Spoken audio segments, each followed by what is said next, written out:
Sr. Presidente, Srs. Deputados, Sr. Deputado Pedro Delgado Alves, agradeço as questões que colocou e queria dizer que, de facto, em relação à matéria de política europeia, temos, de facto, aqui uma divergência, que não é uma divergência de pouca monta, é uma divergência de fundo em relação ao Partido Socialista.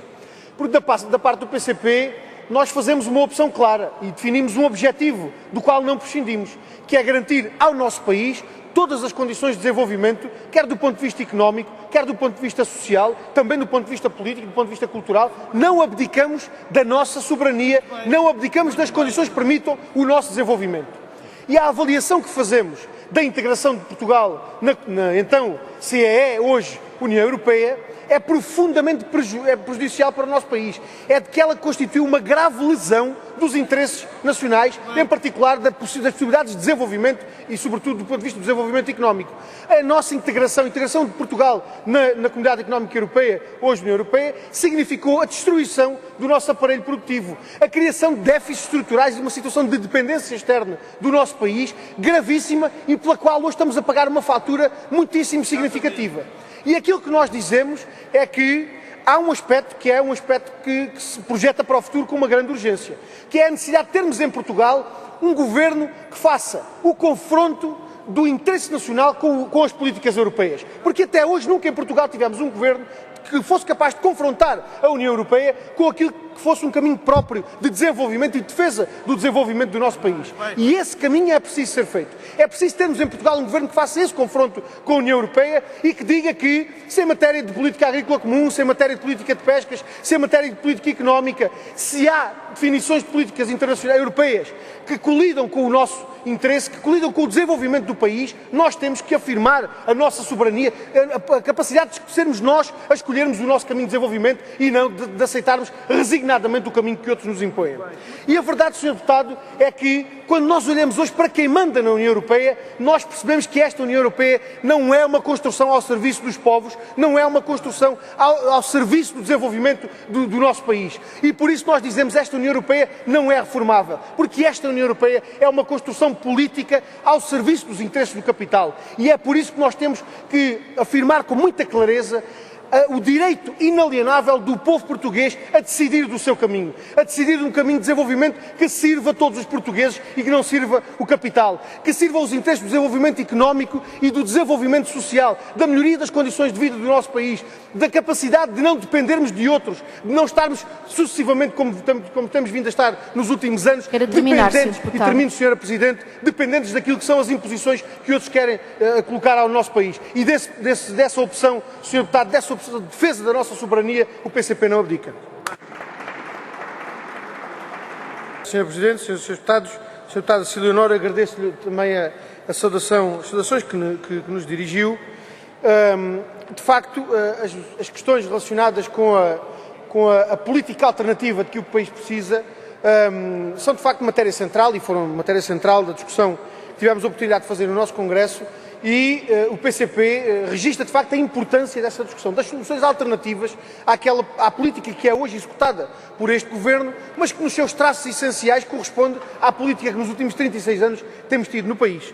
E de facto, nós consideramos que para definir com exatidão e com rigor e com correção aquilo que é a política alternativa capaz de arrancar o país desta situação em que se encontra e apontar, de facto, um futuro que seja um futuro de progresso e desenvolvimento, nós não podemos ser nem condescendentes nem displicentes, digamos assim, na análise das causas que estão na origem desta situação, nem no apontar de responsabilidades àqueles que foram os seus executores e na definição da exata importância que tem a matéria da discussão da política alternativa. E foi por isso que, na declaração política, fizemos questão de afirmar aquela que tem sido uma expressão que temos utilizado porque julgamos que ela é muito adequada.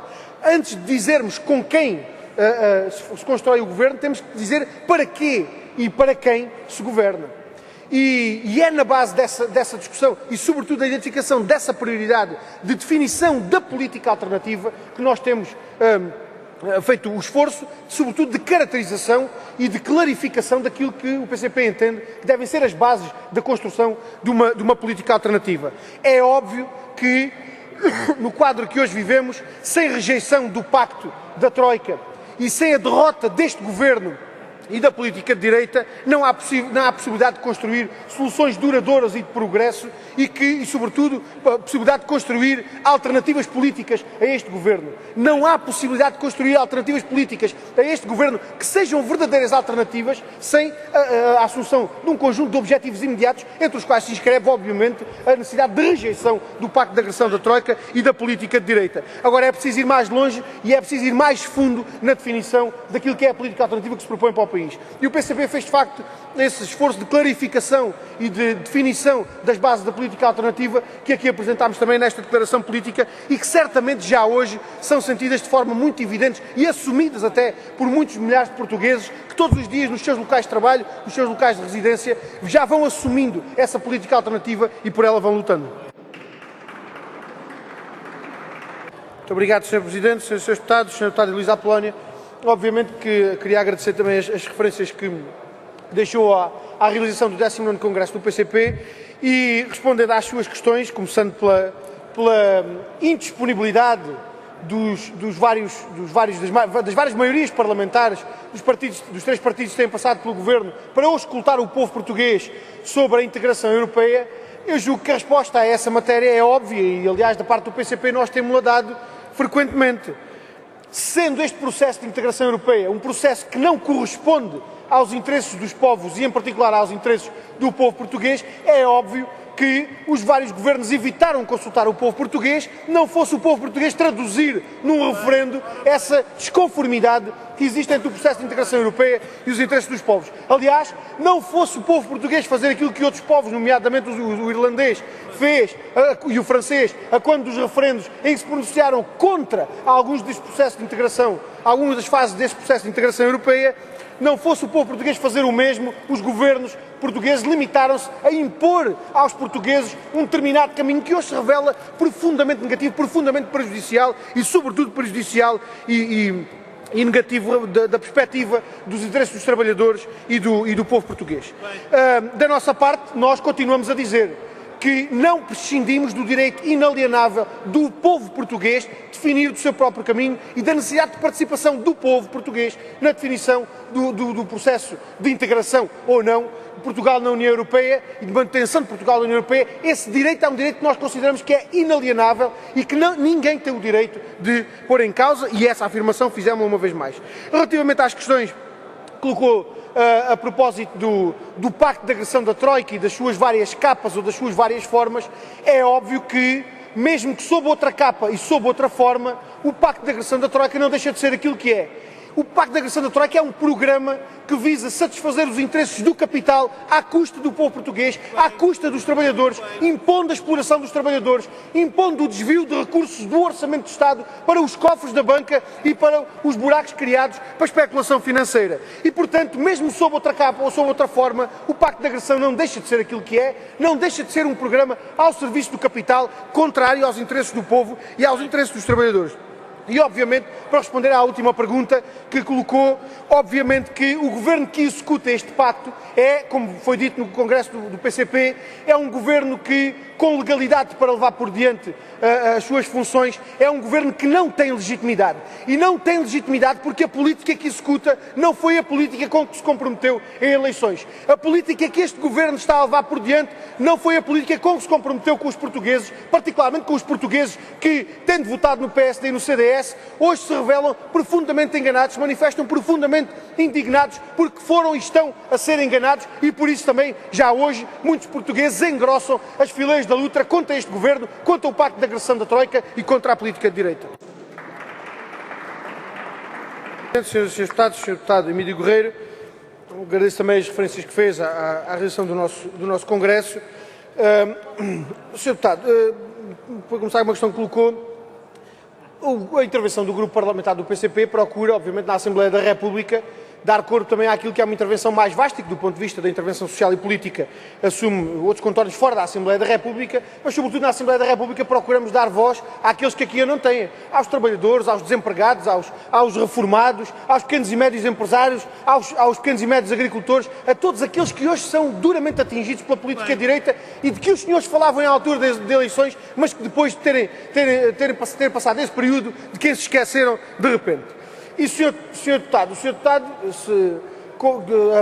há de convir que, não ultrapassando aquilo que são limites que nos autoimpomos, obviamente por questões de decoro e de honestidade e de respeito no debate político, nós não podemos poupar no apontar de responsabilidades e na exata caracterização daquilo que vai sendo feito e, em particular, da exata caracterização da política que o Governo vai executando. E, portanto, se há alguma palavra mais dura, se o Sr. Deputado considera que alguma palavra mais dura é proferida por esta bancada na caracterização da política, muda a política porque as palavras não vão mudar, Sr. Deputado. Em relação às responsabilidades do anterior Governo, nomeadamente do Partido Socialista, Sr. Deputado Emílio Guerreiro, queria dizer-lhe o seguinte: os senhores frequentemente apontam responsabilidades ao Partido Socialista por aquilo que foram opções governativas anteriores, nomeadamente dos governos do PS de Sócrates. E é verdade que o Partido Socialista tem essas responsabilidades, que assumiu essas opções e tem que assumir as responsabilidades que tem por aquilo que fez no Governo. Mas também não é demais, Sr. Deputado Emílio Guerreiro, não é demais relembrar que, tal qual como o senhor disse, não era fácil tomar aquelas decisões. E tanto não era fácil que o Partido Socialista procurou apoio até nessas bancadas. Aliás, nós lamentamos muito que, no momento em que à esquerda uma maior maioria houve nesta Assembleia da República, entre 2005 e 2009, o Partido Socialista infelizmente tenha procurado todos os entendimentos à direita. No Pacto para a Justiça, na aprovação dos PECs, na aprovação do Orçamento de Estado, no Código de Trabalho, na aprovação das privatizações, em todas as questões. Quando havia uma maioria que podia ser verdadeiramente uma maioria de esquerda, o Partido Socialista transformou-a numa enorme maioria de direita, procurando as conivências à direita. E por isso hoje, Sr. Deputado Emílio Guerreiro, o seu partido e o CDS não podem deixar de ser responsabilizados. Porque quando foi preciso aprovar orçamentos de Estado, os senhores cá estiveram a viabilizar os orçamentos de Estado do Partido Socialista. Quando foi preciso aprovar os PECs, Sr. Deputado, está lembrado dos 3 PECs que o seu partido aprovou, o atual Primeiro-Ministro aprovou, depois de se ter concertado com o Primeiro-Ministro José Sócrates. E, portanto, Sr. Deputado Emílio Guerreiro, mesmo que não fôssemos mais atrás para perceber as responsabilidades que os partidos da direita, o PSD e o CDS têm, só pelas conivências e pelos entendimentos que assumiram com os governos do Partido Socialista, também os senhores são responsáveis pela situação em que o país se encontra. E para concluir mesmo, Sr. Presidente, Sr. Deputado Emílio Guerreiro, queria dizer-lhe isto: quando 4/5 do empréstimo usurário da Troika foram direitinhos para os cofres, e estão aí direitinhos para os cofres da banca e dos especuladores, quando os senhores mantêm milionários negócios privados à custa de dinheiro público, como no financiamento das escolas privadas, como ainda este fim de semana se tornou ainda mais evidente, quando os senhores satisfazem esse tipo de interesses, não venham dizer que é cortar nas funções sociais do Estado, que se destinam a garantir os direitos dos cidadãos, que se resolvem os problemas do Estado. O Sr. Deputado quer encontrar respostas para a crise, procure-as na Constituição, que elas estão lá todas.